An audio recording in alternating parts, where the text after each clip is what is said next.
Welcome into the first edition of the Tennessee Pro Football Podcast. I am Chris Yao, joined by the Titan Insider himself, Terry McCormick. Glad to have you guys with us here as we are going to bring you a weekly show throughout the NFL football season, featuring, of course, your Tennessee Titans. I am joined by, of course, Terry McCormick. Terry, how are you? Doing well, Chris. Thanks for having me on here as we start this endeavor. Yeah, this is going to be a lot of fun, a lot of interesting topics to get started with, because we do have, of course, a preseason football game that we just saw on Saturday. And I'll tell you, this season has kind of snuck up on me. And so we are getting, I guess, acclimated as well as you can. It's going to be preseason for us too. Yeah, absolutely. And so many different things going on with the Titans this year. New coaching staff, new offense, new defense, lots of new players. And it really is kind of a change in the wind there, if you will, for the Titans this year. On this show, throughout the year, we're going to have several segments. Of course, we'll have some guests, and we'll bring in some of the top folks who are in and around Middle Tennessee, who are in and around the Tennessee Titans. But today's show, you can expect we're going to talk a little bit, of course, about Saturday's preseason win over the San Francisco 49ers. That was exciting to get a dub in Brian Callahan's debut as not only a head coach, but the Tennessee Titans head coach. We'll talk about some of the biggest movers as far as whose stock went up to make that 53-man roster, maybe whose stock went down when it comes to the 53-man. And we'll also talk about who had some of the stats of the day on Saturday. And then, of course, we're going to talk about what's coming up in the future for the Titans. So all of that is going to come here in just a few moments, and we hope that you will stick around with us here on the Tennessee Pro Football Podcast as we get ready. So we'll take a quick break. When we come back, we will have, of course, your stat stuffers and your stock report. Stick around.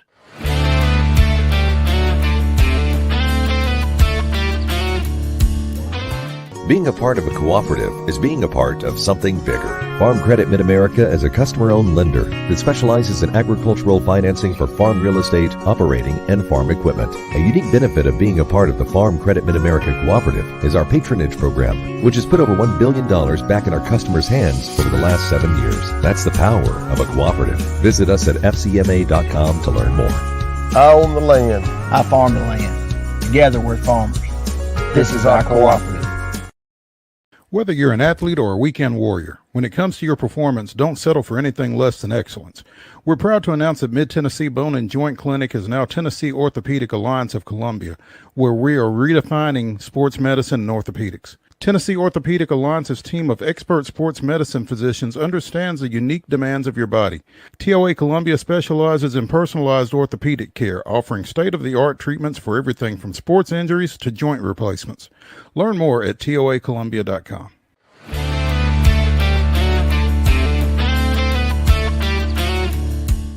Welcome back in, and it is time now for our stat stuffers.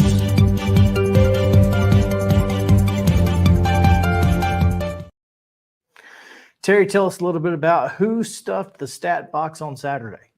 Okay. Well, let's look at Will Levis. I mean, that's first where everybody's eyes are going to be directed to on this Titans team. 4 of 5 passing, 35 yards.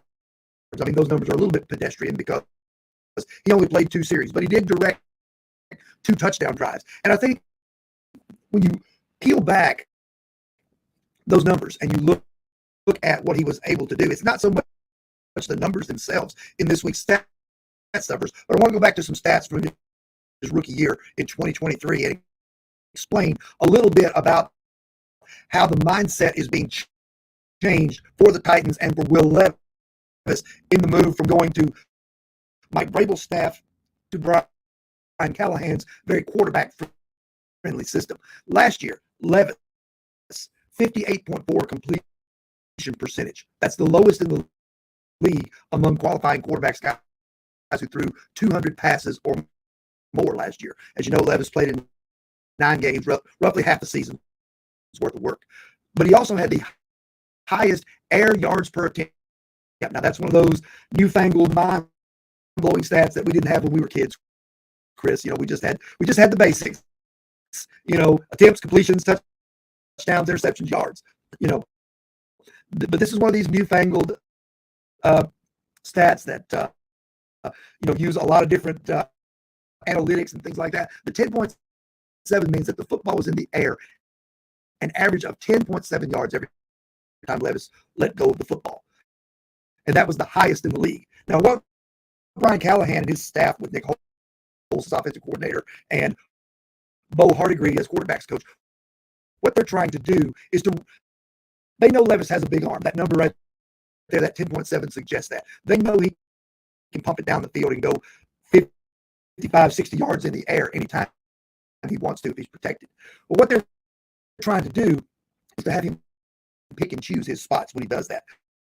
Not just do that all the time. They want him to accept the checkdowns. They want him to take what's there, make his reads, make the right read, get the football into the hands where positive yards can be made, whether that's a dump off to Tony Pollard in the flat, whether that's like the play with Calvin Ridley where he threw about a 7 or 8 yard pass, really put on the Jets and turned it into a 22-yard gain that kickstarted that second touchdown drive. So those types of things are what they want to do, what they want to see out of Will Levis. If you want to put that in a baseball vernacular, because I know you're like me, you're a baseball guy too.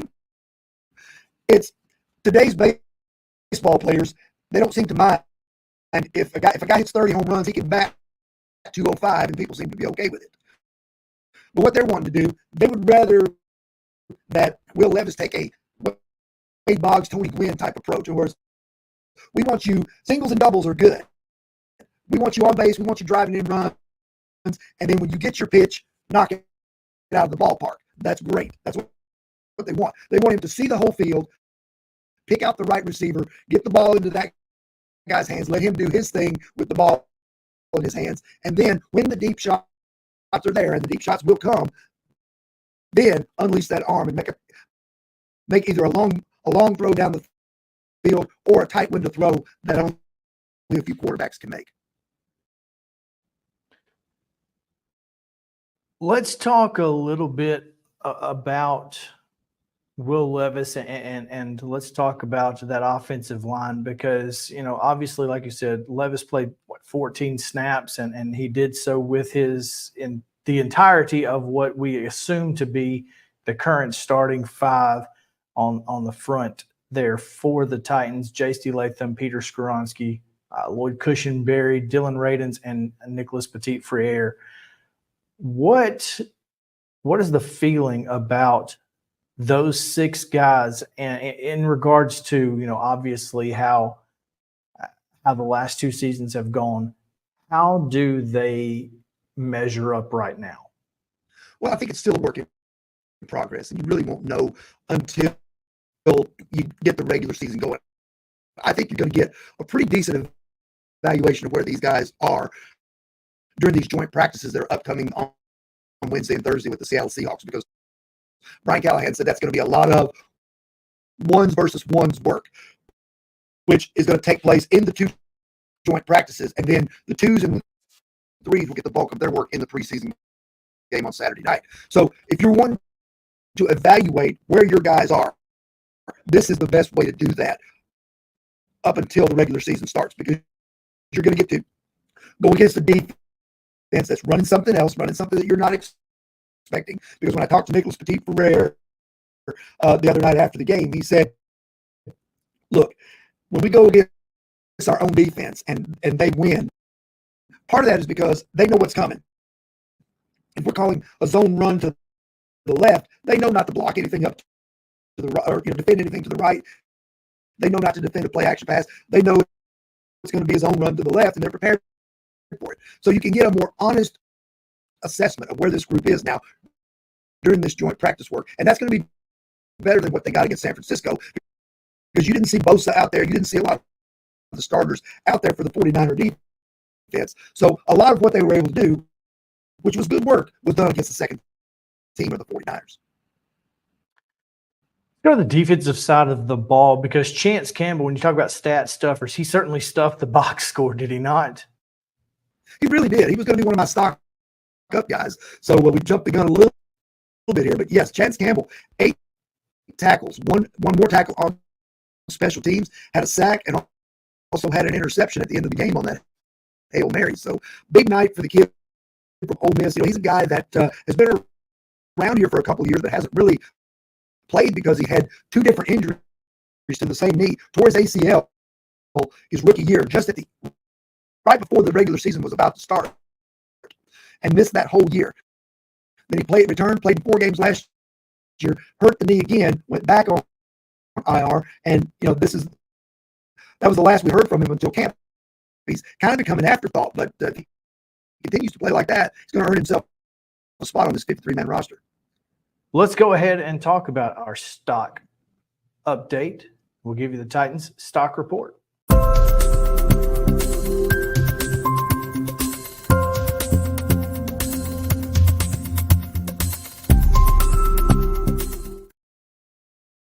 Okay.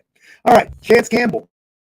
Certainly, we mentioned him before. He's a guy that I want to see what he does to build on that. Now that we've seen him healthy, now that we've seen him able to go out there and make some plays, the question becomes, can he not only make the roster, can he show enough to challenge a guy like Jack Gibbons for some playing time? Because I think he was the guy that really people had forgotten about on this Titans roster, kind of written off as another failed draft pick.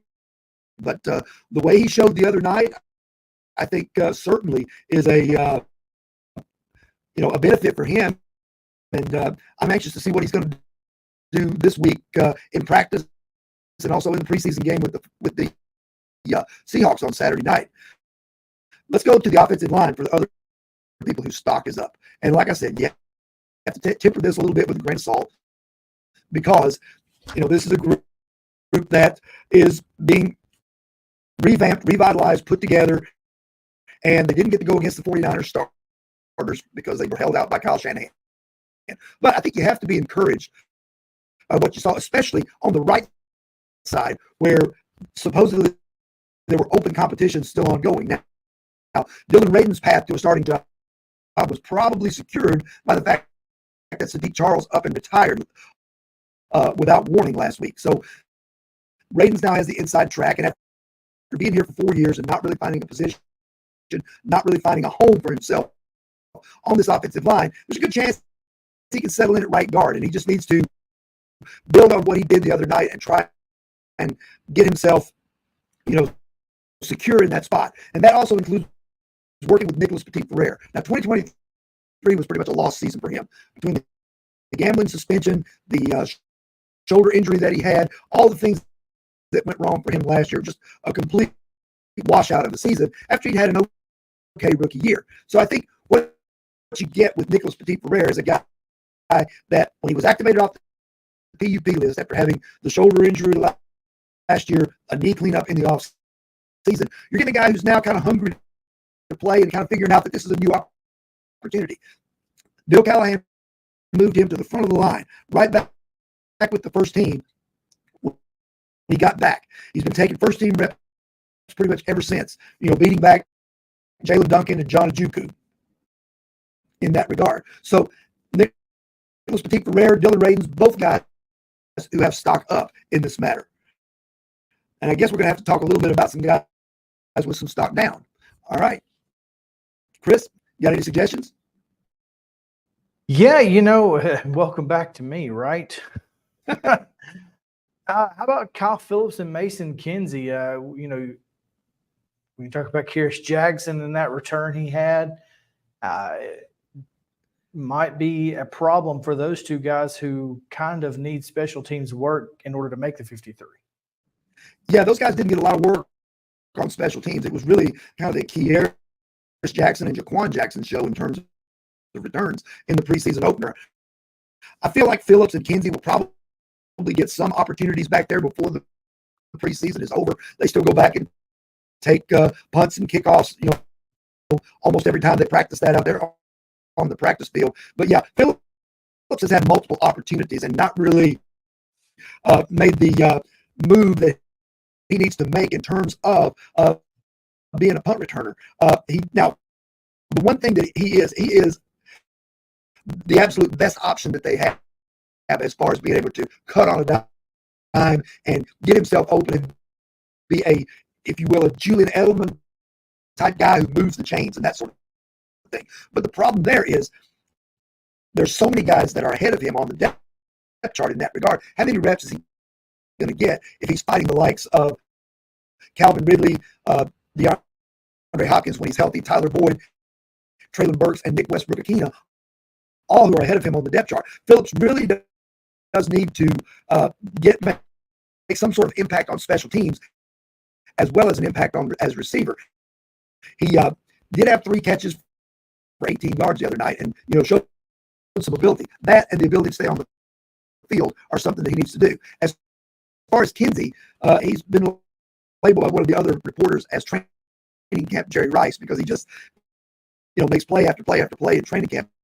But he's done a good job really getting on the same page with the new backup quarterback, Mason Rudolph, the Mason to Mason connection, if you will.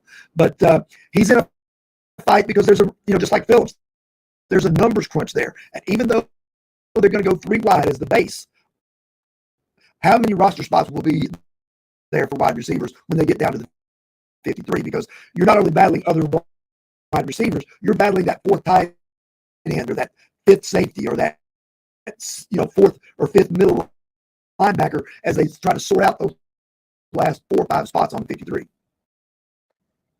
Yeah, when you talk about roster spots for wide receivers, a lot of folks feel like Bill Callahan is going to carry more than your average NFL head coach.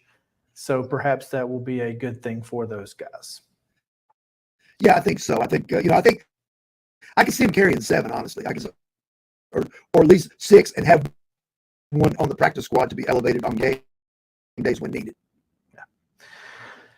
All right. Well, now that I'm back, and we'll see how long this lasts, Terry. We'll take a quick break. When we come back, we will, of course, look into what's coming up for the Titans. So you guys stick around here on Tennessee Pro Football Podcast with Titan Insider Terry McCormick. Be right back after this. Nashville Sounds Baseball is back in Hit City for the 2024 season.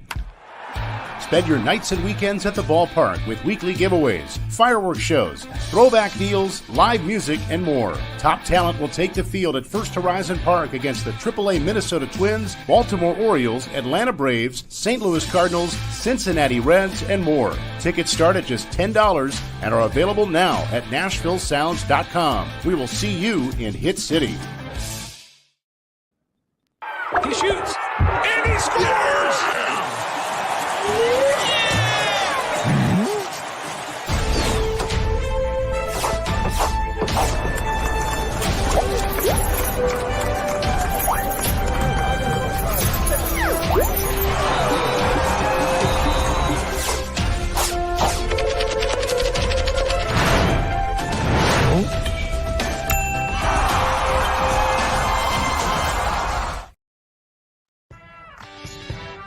I'm Maurice Patton, and on Main Street Sports Today, we bring you the voices of your favorite teams from preps to pros.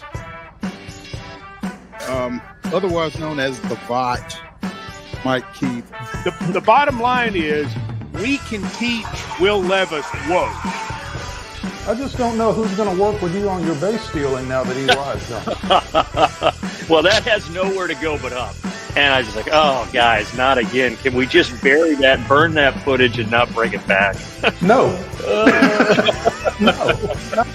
Thank you. We'll keep it going past the All-Star break, and looking forward to seeing how the rest of the season plays out. There's always a good story to tell.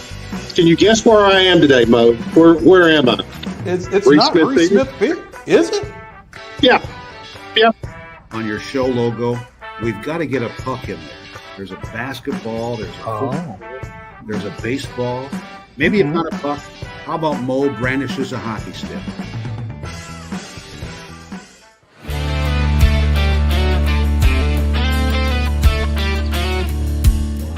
Welcome back in, folks. It's the Tennessee Pro Football Podcast. I'm Chris Yao, joined by the Titan Insider, Terry McCormick.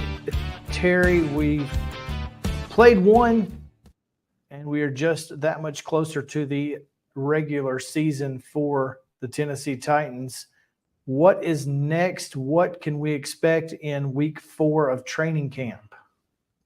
Well, Seattle Seahawks coming into town, that certainly is a big deal because teams really like these joint practices more so than they like preseason games, because in the joint practices you can set up what you want rather than having to hope it happens in the course of a preseason game. If you want to see what your defense looks like in a 3rd and 8 situation playing cover 2 zone, you can do that in these joint practice sessions. So those are the types of things that coaches really like, because it gives them a real clear evaluation of what players can and can't do, what needs to be worked on, what's working, all those sorts of things in virtually every aspect of football on offense, defense, and special teams.